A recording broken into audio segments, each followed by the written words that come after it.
Imagine handing the exact blueprints of a national grassroots political campaign to, like, a corporate startup. Right. And you tell them to use those precise tactical strategies to sell $3 musical postcards. Which sounds completely absurd when you first hear it. It really does. And you also tell them to gamify the demographic data of your local ZIP code. Yeah. You've completely bypassed traditional marketing. Yeah. You ignore the massive event planning agencies. Right, the usual suspects. Exactly. Huh. And instead, you build this structural machine out of political consultants just to throw a party for an entire nation. It is a fundamentally unorthodox approach to event management, honestly. Welcome to the Deep Dive. Our mission today is to completely unpack this highly ambitious, super intricate business proposal. Yeah, it's known as Joint Venture Contractual 1, or JVC1. Right. And it was developed by a company called DOCUPLAY. And we are going to look at this project through a lens of total possibility, because you have to appreciate the sheer scale of what they are attempting here. You really do. I mean, the catalyst for this entire proposal is the upcoming 250th anniversary of the United States. But as you comb through the sources we have, And we have a lot. we have so much. Extensive project outlines, logistical frameworks, and these wild AI-generated audit transcripts. Yeah, that part is fascinating. It really is. But it becomes clear that the 250th anniversary is merely the launch pad. Right. It's just the excuse to get the engine running. Yeah. We want to analyze the mechanics of this blueprint to understand how DOCUPLAY plans to engage literally hundreds of millions of people. And to understand that blueprint, we have to look past the surface idea of just, a national birthday party. Yeah, it's so much more than fireworks and hot dogs. Exactly. The proposal explicitly states that the celebrations in 2026 and 2027 are designed as a vehicle. A vehicle for what, exactly? To simultaneously launch massive, permanent, global educational infrastructures. Right.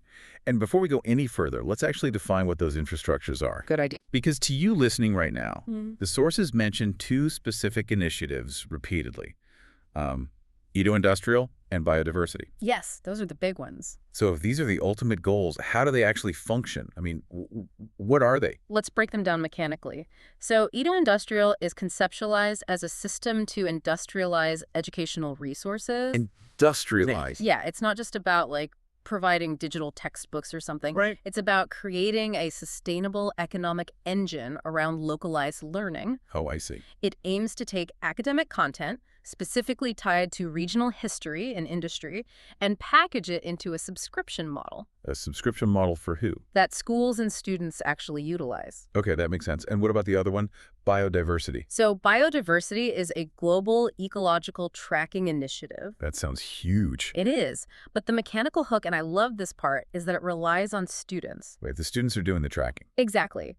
The proposal envisions mobilizing local student populations to act as, quote, field informants. Field informants.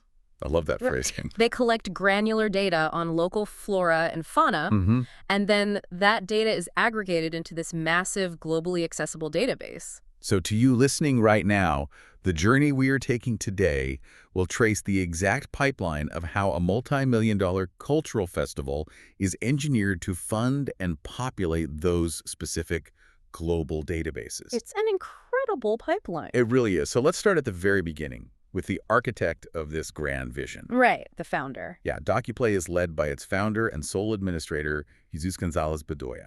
And when it came time to prove the viability of JVC1 to potential corporate partners, This is my favorite part. they didn't commission a traditional consulting firm. They didn't go to McKinsey or Deloitte. No, they took a route that, honestly, it might represent the future of venture validation. I think it absolutely does. Yeah. A foundational pillar of this proposal is its profound reliance on artificial intelligence. Specifically, Gemini AI. Right. But they didn't just use it as a tool for drafting text. Oh no, they used it as a comprehensive independent auditor of their entire business model. Let's explore the mechanics of that, because this is where the traditional startup playbook gets completely rewritten. Yeah, the sources detail 16 distinct video dialogues Just teen. and over 700 pages of AI-generated transcripts.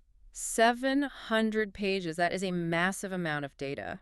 The founder fed the entirety of the business plan into it. The legal structures, the product pipelines, the revenue projections. All of it. straight into the language model. The process is just fascinating from an analytical standpoint. I mean, think about it. Yeah.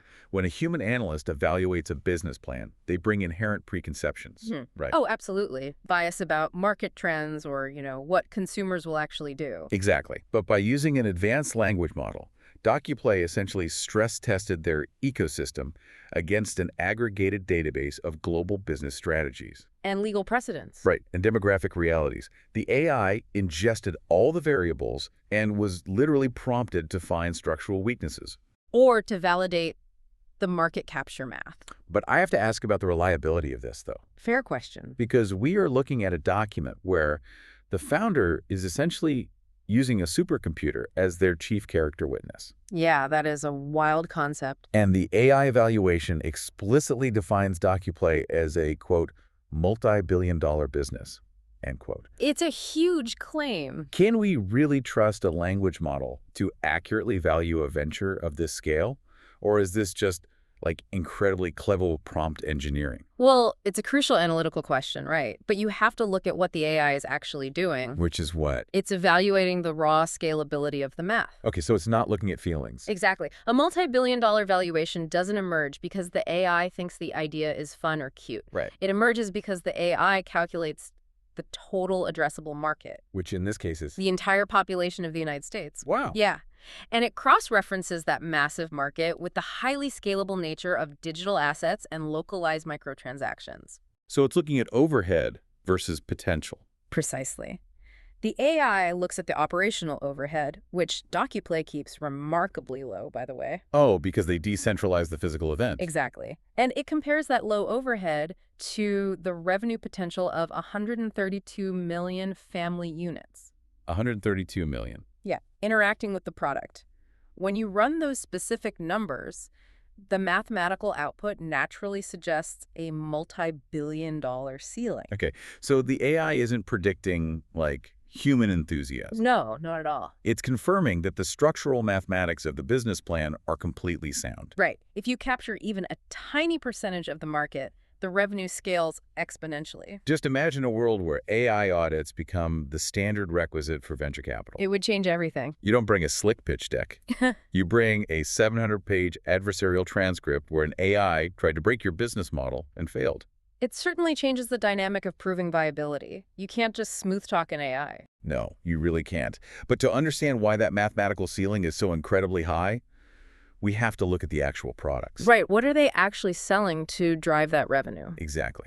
And that brings us to the first major wave of activities in the proposal, which DOCUPLAY categorizes as Series A. Series A. This is where we really get into the gamification of American demographics. Yeah, and it is divided into two phases. Okay, so phase A1 involves online recreational games called DocuLeagues. DocuLeagues, got it. And phase A2 involves the academic subscriptions to those edo-industrial and biodiversity projects we defined earlier. Right, but I want to zero in on phase A1 today. The DocuLeagues. Yeah, because the standout product here is the Census ACS DocuLeague. Oh, the Census ACS DocuLeague is the engine of their entire digital strategy. So for you listening, ACS stands for the American Community Survey. Right. And for context, while the decennial census counts the population every 10 years. Right, the big one. Yeah, the ACS is an ongoing survey that provides vital information on a yearly basis. Information about what, mostly? Oh, it's about the nation and its people. We are talking about data regarding education, housing, jobs, median income, commuting times. Really dry, heavy civic data. Super dry.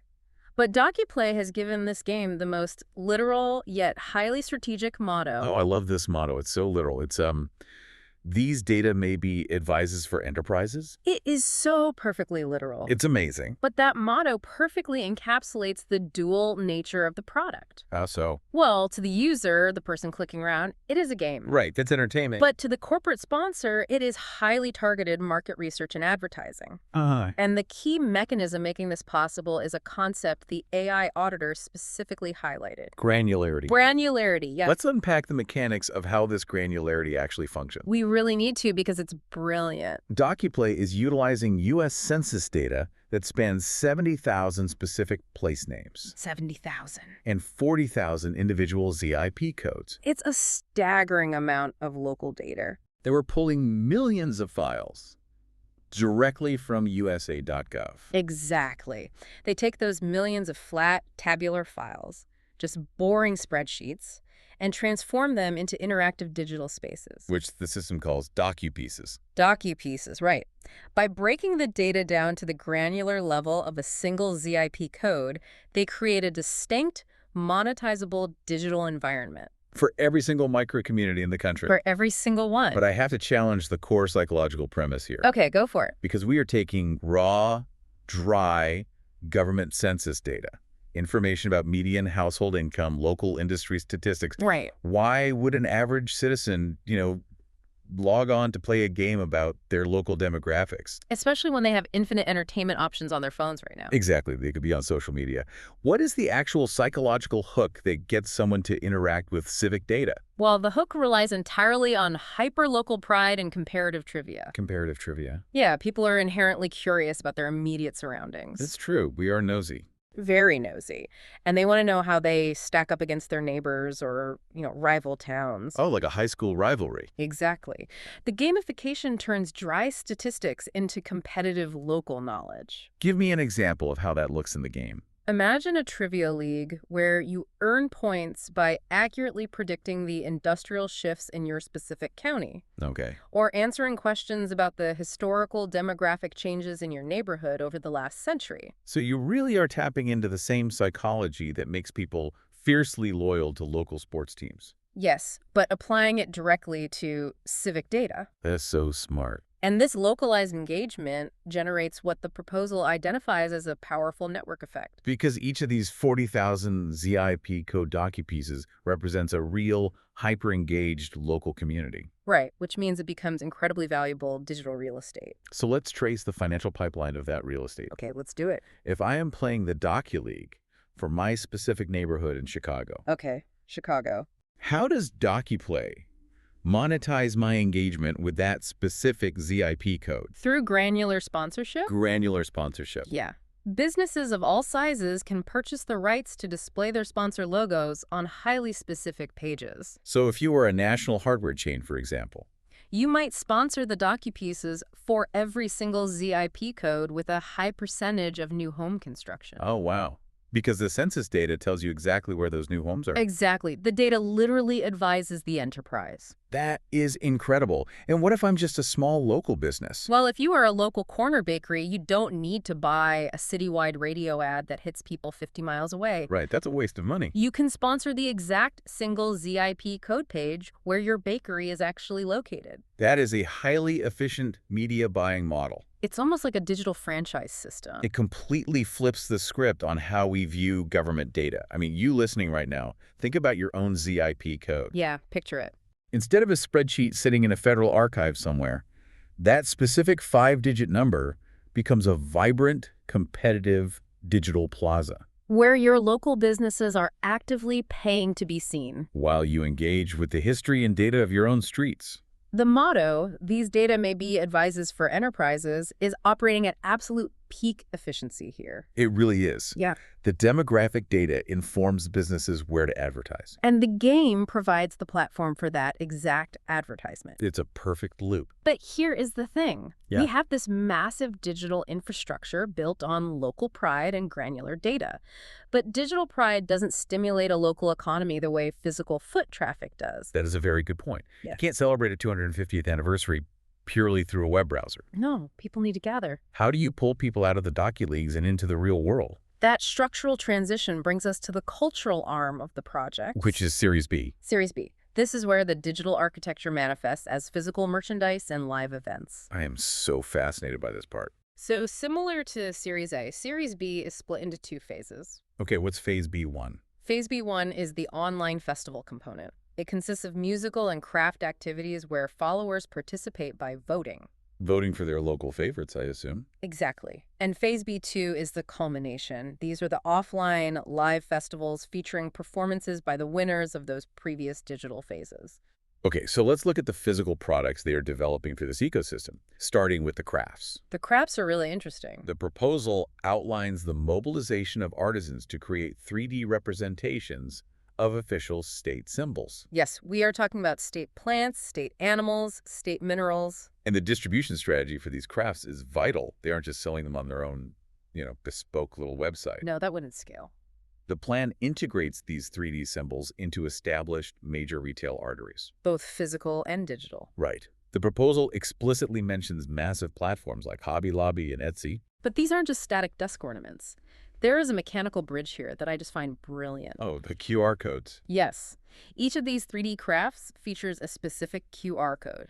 And when a consumer scans that code with their phone, it plays an original anthem composed specifically for that exact state symbol. So you aren't just buying a wooden carving of a state bird. No, you are buying a physical gateway to a digital audio file. But the scale of the musical catalog required to support this, it's immense. It's staggering. The proposal doesn't just call for one song per state. Oh, no. We are looking at a mandate for 380 specific census ACS songs. 380 original anthems. And they are targeted directly at cities with over 100,000 inhabitants. That requires an industrial approach to music production. It really does. And how they distribute that massive catalog is perhaps the most innovative consumer product in the entire JVC1 proposal.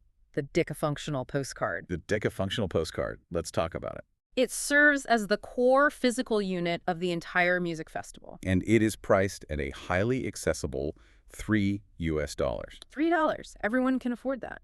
So let's break down the physical mechanics of this $3 product. Side A features a piece of illustrative art and a prominent QR code. Right. Side B features the printed lyrics of the hyperlocal song. But the proposal specifically labels it decafunctional. Right. Decafunctional meaning 10 functions. Exactly. Let's explore the actual utility of this postcard. How does a piece of paper serve 10 distinct functions? Well, the functions span the physical, the digital, and the participatory realms. Okay, mechanically it functions as an art print. Right. You can hang it up. It's a souvenir of the 250th anniversary, and it's a printed lyric sheet. That's 3. What about digitally?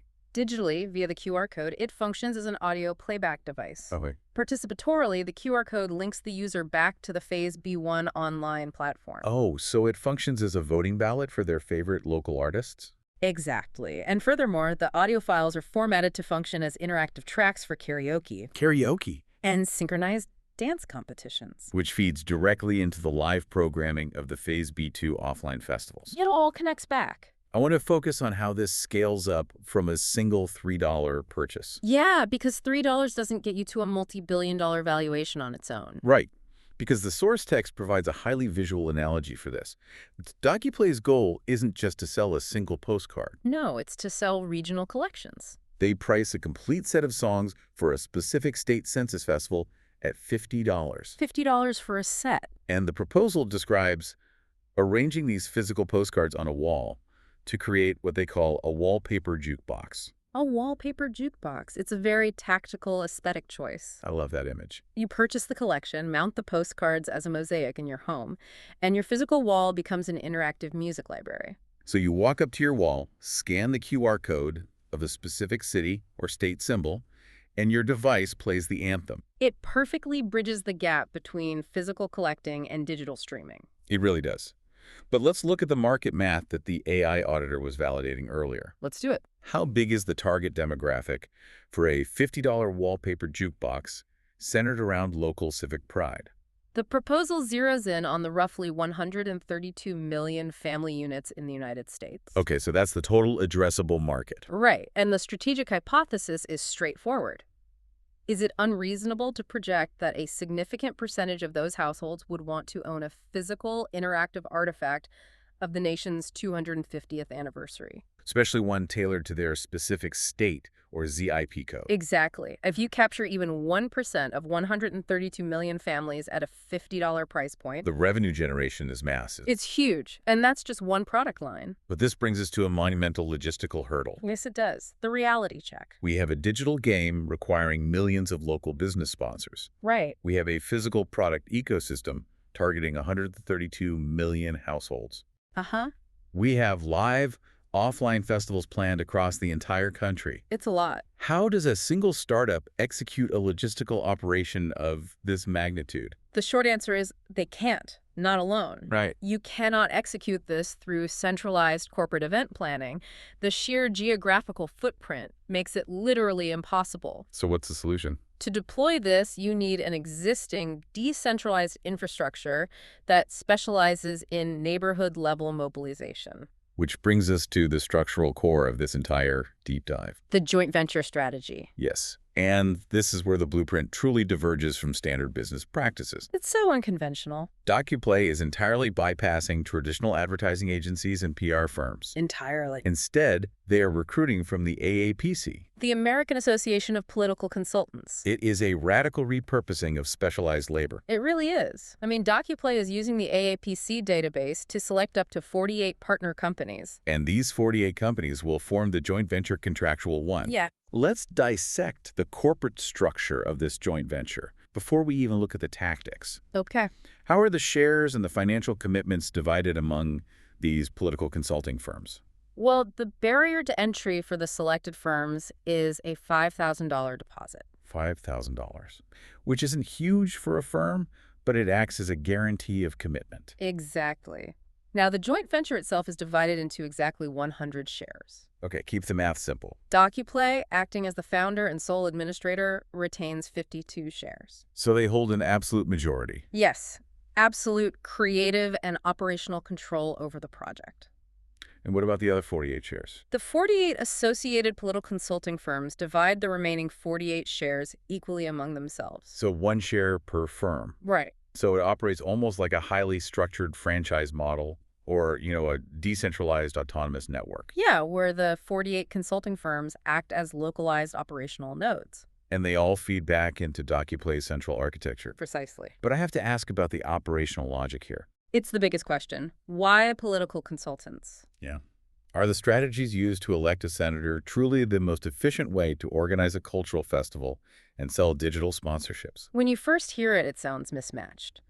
But if we break down the operational necessities of JVC1, the alignment of skill sets is remarkably precise. Really? Show me. Okay, consider the first hurdle, mass awareness. Right. They need to notify 132 million households about the DocuLeagues and the decafunctional postcards. Now, in the commercial world, mass outreach is often really fragmented. Very true. But in the political sphere, who are the absolute masters of localized mass communication? Oh, consultants specializing in direct mail. Exactly. Because political campaigns have spent decades building proprietary databases mapping almost every single consumer and voter in the country. They know exactly who lives where. They understand the exact postal logistics and the psychological messaging required to get a physical piece of mail into a specific demographic's hands. And compel them to actually open it. So direct mail provides the initial physical touch point. That makes total sense. Now consider the second operational hurdle, the granular sponsorships. Right. DOCUPLAY needs to find local businesses to sponsor the 70,000 specific place name docu-pieces. This falls perfectly into the lap of media buying specialists. Oh, of course. In a political campaign, these consultants don't just buy national TV spots. No, that's too broad. They pinpoint the exact regional radio station or local digital newsletter required to reach undecided voters in a very specific district. Right. So DOCUPLAY is simply redirecting that exact hyper-local targeting capability.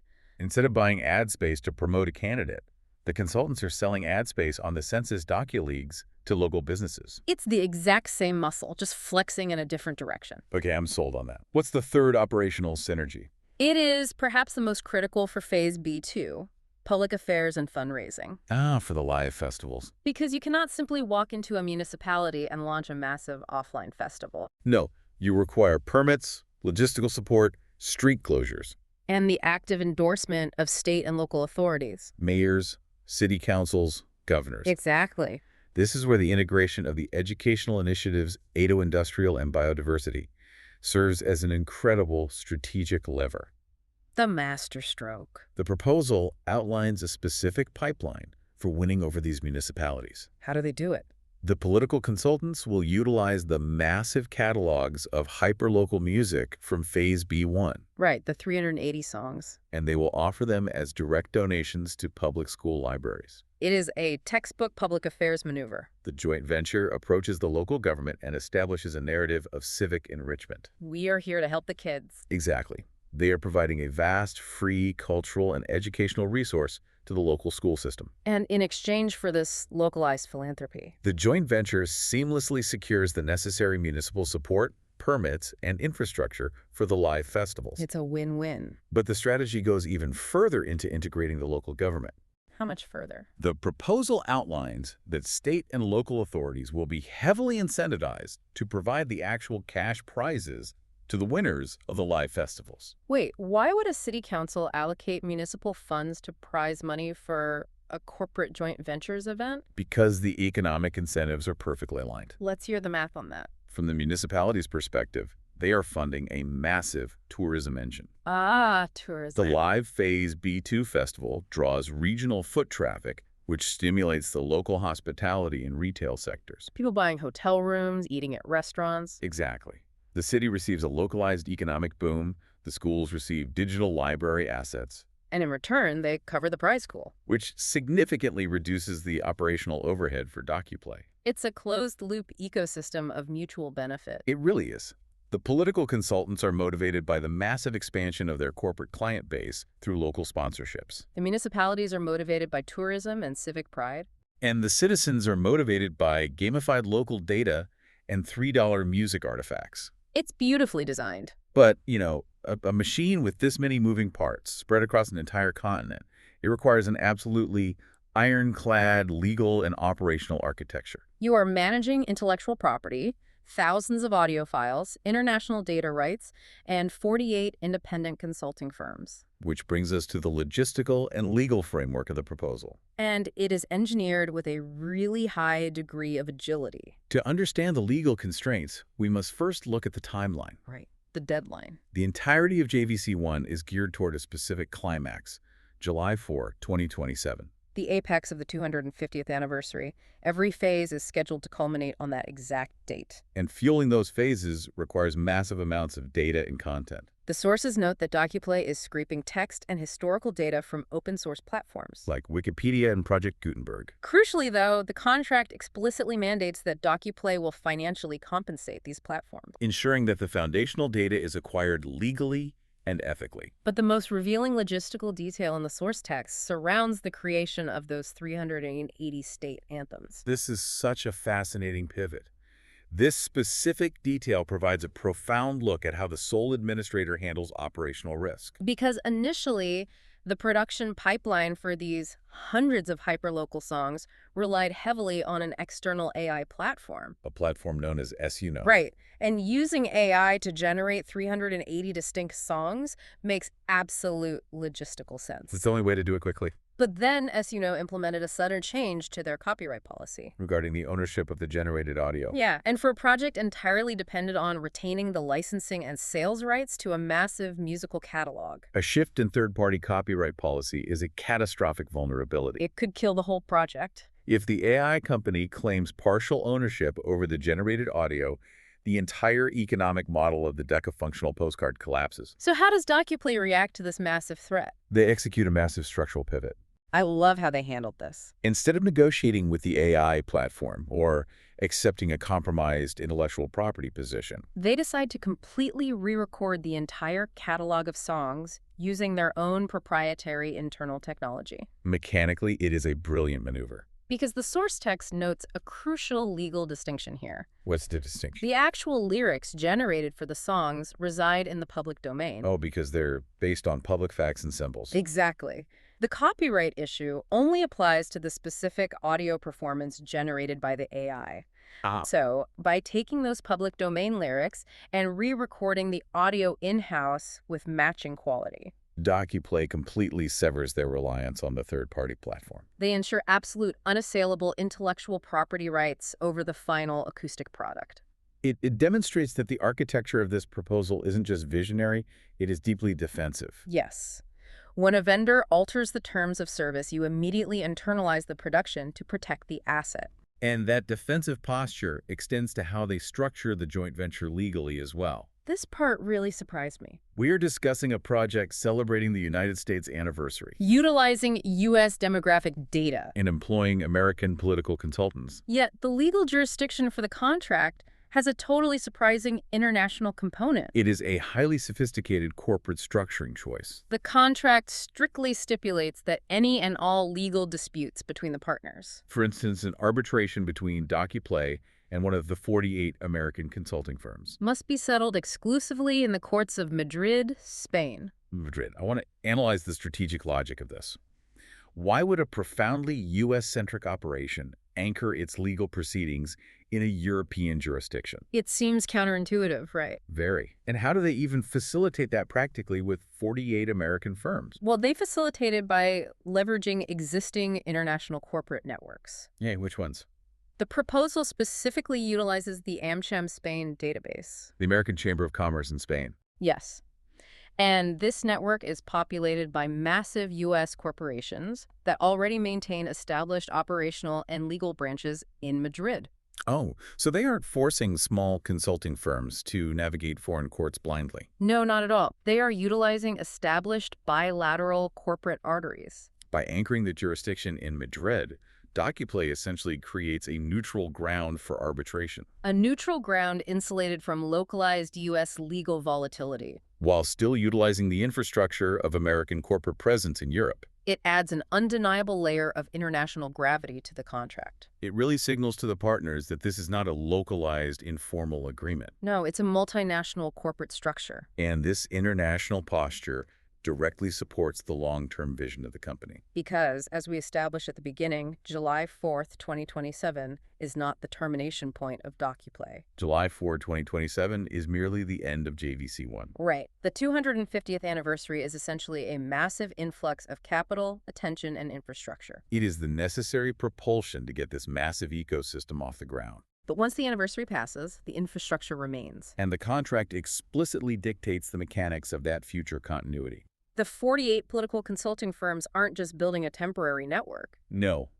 The successful partners who execute their localized strategies effectively during JVC1 become eligible to integrate into subsequent permanent structures. The proposal defines these future structures as PICs and TECs. PICs and TECs. Let's clearly define the mechanics of those acronyms. Okay, TECs are trifaceted educational consortia. Trifaceted, 3 parts. And PICs are pentafaceted industrial consortia. 5 parts. Let's look at the flow of power within these structures. So the TECs are designed as a 3-pillar system. It comprises DOCUPLAY, ongoing corporate sponsors, and the educational centers themselves. This creates a permanent loop where corporate sponsorships directly fund localized educational resources, Exactly.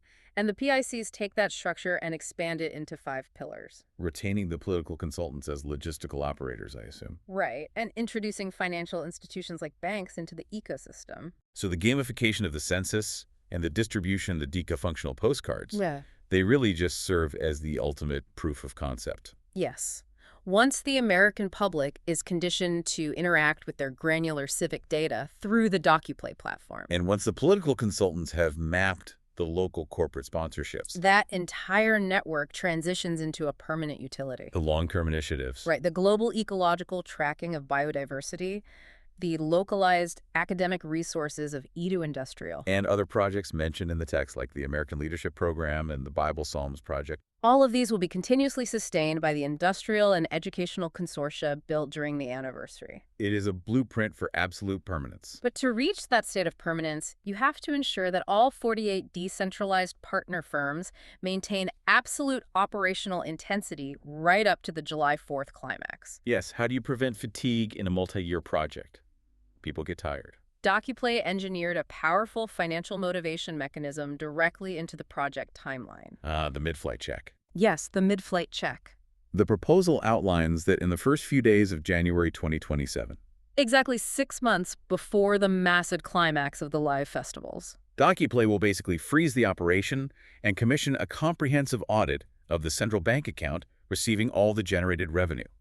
The timing of this audit is a masterstroke in behavioral economics. It really is. Because immediately following the conclusion of the audit, DOCUPLAY will execute a massive financial distribution. They will deposit into the bank accounts of all 48 partner companies their exact proportional share of 48% of the net profits. Generated by the joint venture up to that exact date. But they don't just distribute the profit. No, crucially, they also return the initial $5,000 guarantee deposit to every single firm. Let's analyze the psychological impact of that mechanical sequence. Picture it. It is January 2027. Your consulting firm has been grinding for months. Securing local bakery sponsorships and organizing school library donations? Suddenly, your initial investment is refunded, rendering your financial risk to absolute zero. You have zero skin in the game left to lose. Simultaneously, you receive a massive injection of liquid profit. Based on the millions of DocuPieces sponsored and deca-functional postcards sold. And you are looking at the calendar, realizing there are exactly 6 months remaining until the largest national celebration in the country's history. The financial proof of concept has just been forcefully validated in your own bank account. Are you going to coast? Absolutely not. No. You are going to spend those final 6 months deploying every asset your firm has to aggressively expand the operation. Because the theoretical math the Gemini AI validated has now materialized as hard revenue. The incentive structure mathematically guarantees that operational momentum peaks precisely when the project needs it most. Heading right into the summer of 2027. It is a meticulously calibrated operational machine. Every phase, from the digital games to the physical crafts, is supported by a structural incentive designed to propel the project forward. You have to admire the sheer scale here. We've covered an immense amount of structural territory today, so let's briefly trace the complete architecture of the blueprint we just dismantled. Let's recap.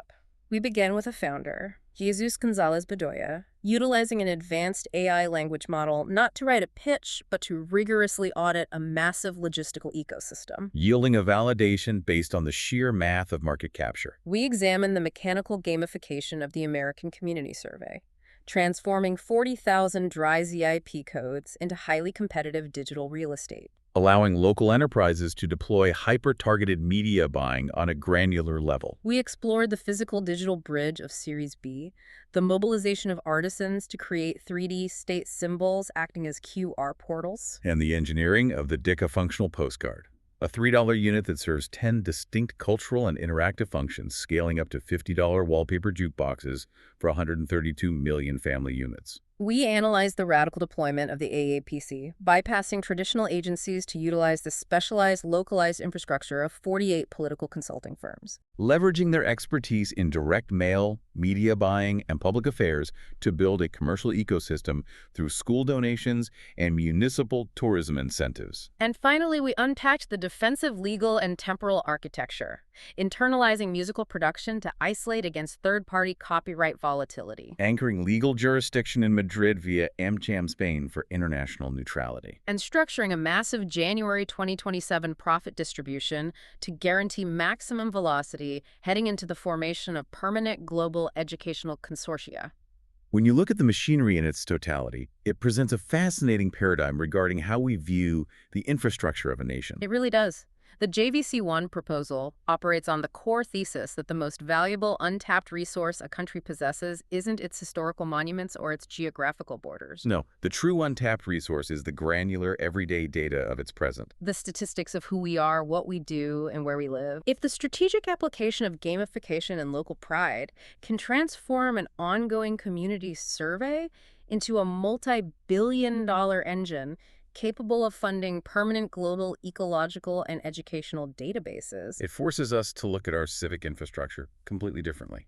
What other vast reservoirs of quote-unquote dry governmental or municipal data are currently sitting idle on servers? Just waiting for the right structural combination of artificial intelligence, localized commercial strategy, and cultural gamification to become the next massive public utility. That is the perfect analytical thought to leave on. The raw material for the next massive cultural shift isn't being invented. No, it's already recorded, sitting in a spreadsheet waiting to be engineered. Waiting for someone to build the right machine. Thank you for joining us on this deep dive into the mechanics of Joint Venture Contractual 1. I highly encourage you right now to navigate to your local census data. Look up your specific ZIP code. Analyze the shifts in industry, the median age, the commuting patterns of your own neighborhood. It's all there. And as you examine those granular statistics, ask yourself, if this data was transformed into a digital plaza, what would the anthem of your street sound like? Something to think about. We will see you next time.